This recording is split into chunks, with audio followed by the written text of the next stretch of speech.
During the fifth BRICS summit, the member states discussed possible ways to face future economic crises. The first agreement announced was between Brazil and China. The pact will allow the two countries' central banks to swap local currencies worth up to 109 billion yuan or 60 billion reais, which is equal to $30 billion. It will be initially enforced for 3 years. The amount was calculated to match current trade volume between the countries for no less than 8 months. They also agreed to set aside this money to be used in the case of instability and unusual fluctuation of the value of the US dollars.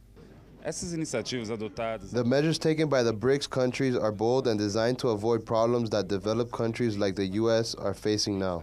They do not want future global crises to affect their growing economies. With these commitments, they have solved not only a future liquidity problem, but have also established a credit facility that could be used by all members of their economic community. We believe it is a very sound decision that demonstrates their intent to become the new world political and economic order. China is the main trading partner of Brazil, but in recent weeks has canceled imports of ores and soy due to bottlenecks in the Brazilian port system, which prevented the flow of Brazilian products.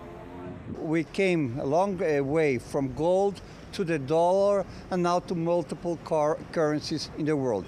It facilitates changes, it gives a big possibility for diversifying assets, and that reduces global risks and increases commerce and finance. The leaders of the 5 BRICS member countries also discussed the creation of a development bank with a start initial fund of $100 billion to ensure that the bloc can continue their investments, especially in infrastructure. The bank will be set up as an alternative to the International Monetary Fund, IMF, and the World Bank to break the World Bank's 7-decade monopoly on international financial markets and address the development needs for emerging and poor economies.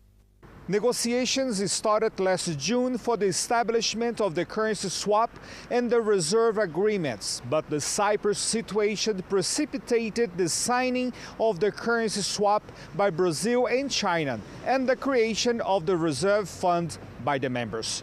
Reporting from São Paulo, Brazil, Ronnie Corvello, Press TV.